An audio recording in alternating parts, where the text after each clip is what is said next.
जिस भारत का सपना गांधी जी और देश की महान विभूतियों ने देखा था, वो सपना हम सब मिलकर के पूरा करें। आज का दिन हमें ये प्रेरणा देता है। साथियों, आज 2 अक्टूबर के दिन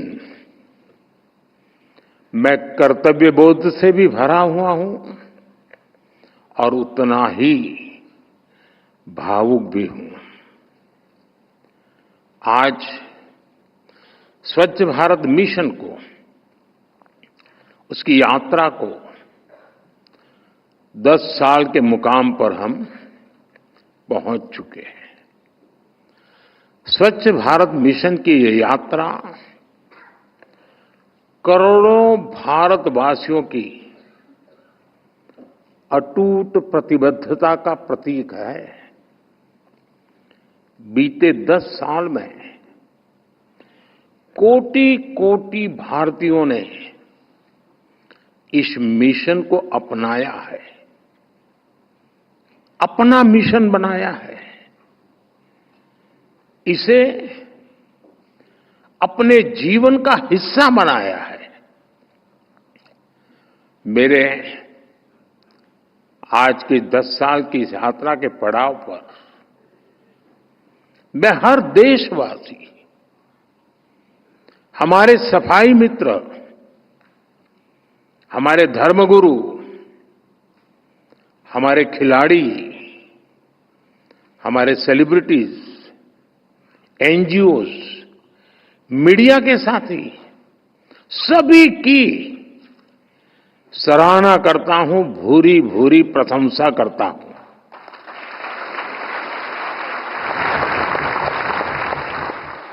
आप सभी ने मिलकर स्वच्छ भारत मिशन को इतना बड़ा जन आंदोलन बना दिया। मैं राष्ट्रपति जी, उपराष्ट्रपति जी, पूर्व राष्ट्रपति जी, पूर्व उपराष्ट्रपति जी, उन्होंने भी स्वच्छता की ही सेवा इस कार्यक्रम में श्रमदान किया, देश को बहुत बड़ी प्रेरणा दी। मैं आज राष्ट्रपति उपराष्ट्रपति महोदय का भी हृदय से अभिनंदन करता हूं, धन्यवाद करता हूं। आज देश भर में स्वच्छता से जुड़े कार्यक्रम हो रहे हैं। लोग अपने गांवों को, शहरों को, मोहल्लों को, चाल हो, फ्लैट्स हो, सोसाइटी हो, स्वयं बड़े आग्रह से साफ सफाई कर रहे हैं। अनेक राज्यों के मुख्यमंत्री, मंत्रीगण और दूसरे जनप्रतिनिधि भी इस कार्यक्रम का हिस्सा बने, इस कार्यक्रम का नेतृत्व किया। बीते पखवाड़े में, मैं इसी पखवाड़े की बात करता हूं, देश भर में करोड़ों लोगों ने स्वच्छता ही सेवा कार्यक्रमों में हिस्सा लिया है। मुझे जानकारी दी गई कि सेवा पखवाड़ा के 15 दिनों में देश भर में 27 लाख से ज्यादा कार्यक्रम हुए, जिनमें 28 करोड़ से ज्यादा लोगों ने हिस्सा लिया। निरंतर प्रयास करके ही हम अपने भारत को स्वच्छ बना सकते हैं। मैं सभी का, प्रत्येक भारतीय का हार्दिक आभार व्यक्त करता हूं। साथियों, आज के इस महत्वपूर्ण पड़ाव पर आज स्वच्छता से जुड़े करीब 10,000 करोड़ रुपए के प्रोजेक्ट्स की भी शुरुआत हुई है।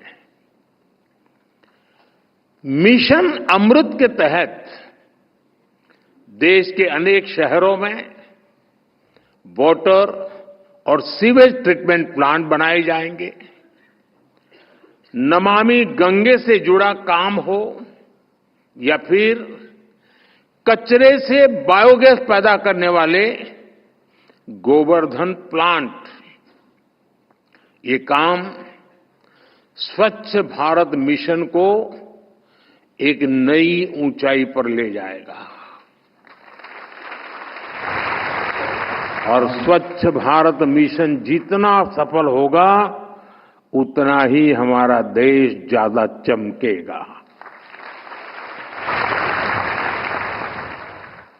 साथियों, आज से 1000 साल बाद भी जब 21वीं सदी की भारत का अध्ययन होगा तो उसमें स्वच्छ भारत अभियान को जरूर याद किया जाएगा।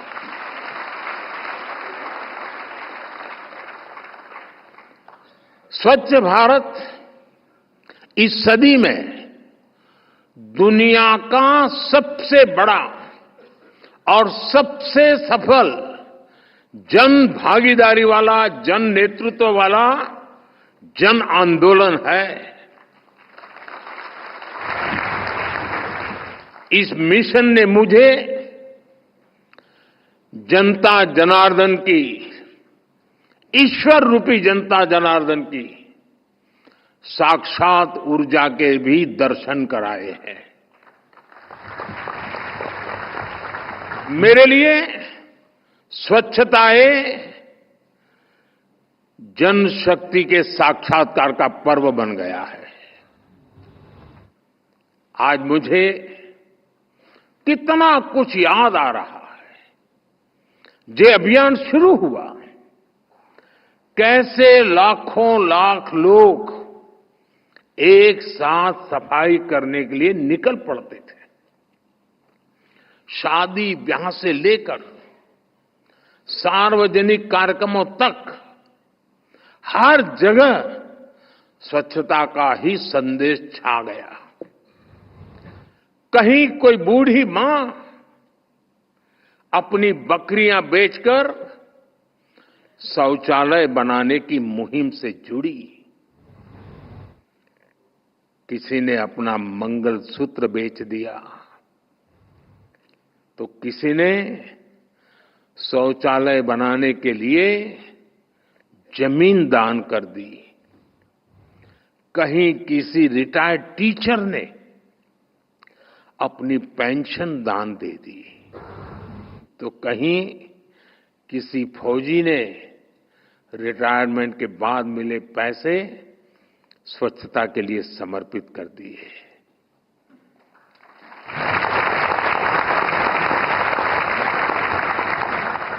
अगर ये दान किसी मंदिर में दिया होता, किसी और समारोह में दिया होता तो शायद अखबारों की हेडलाइन बन जाता और सप्ताह भर उसकी चर्चा होती।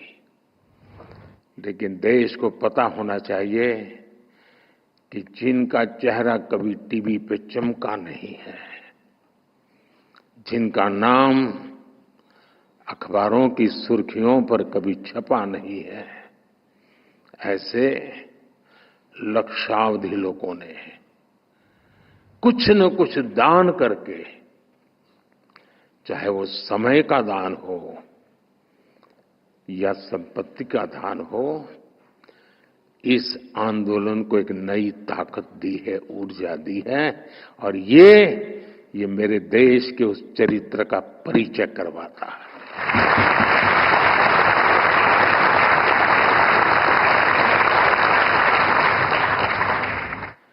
जब मैंने सिंगल यूज प्लास्टिक को छोड़ने की बात की तो करोड़ों लोगों ने जूट के बैग और कपड़े के थैले निकाल करके बाजार में खरीदी करने के लिए जाने की परंपरा शुरू की और मैं उन लोगों का भी आभारी हूं, वरना मैं प्लास्टिक, सिंगल यूज प्लास्टिक बंद करने की बात करता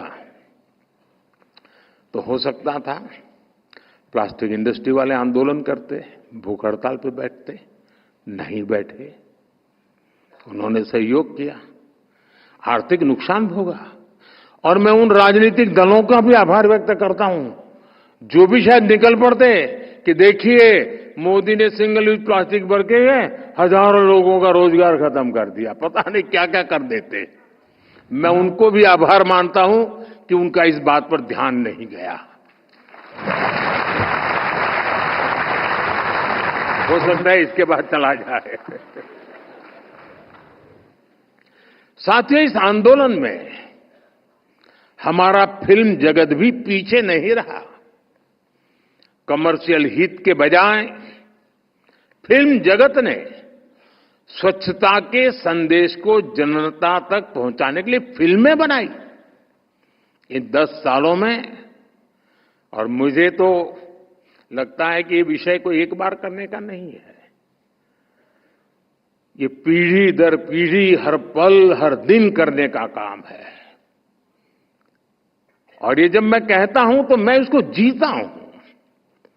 अब जैसे मन की बात की याद कर ले अपन, आप में से बहुत लोग मन की बात से परिचित हैं, देशवासी परिचित हैं। मन की बात में मैंने करीब करीब 800 बार स्वच्छता के विषय का जिक्र किया है।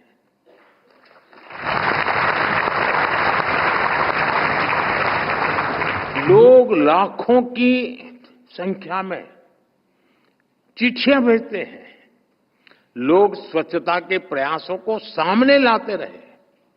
साथियों, आज जब मैं देश और देशवासियों की इस उपलब्धियों को देख रहा हूं तो मन में ये सवाल भी आ रहा है कि जो आज हो रहा है वो पहले क्यों नहीं हुआ।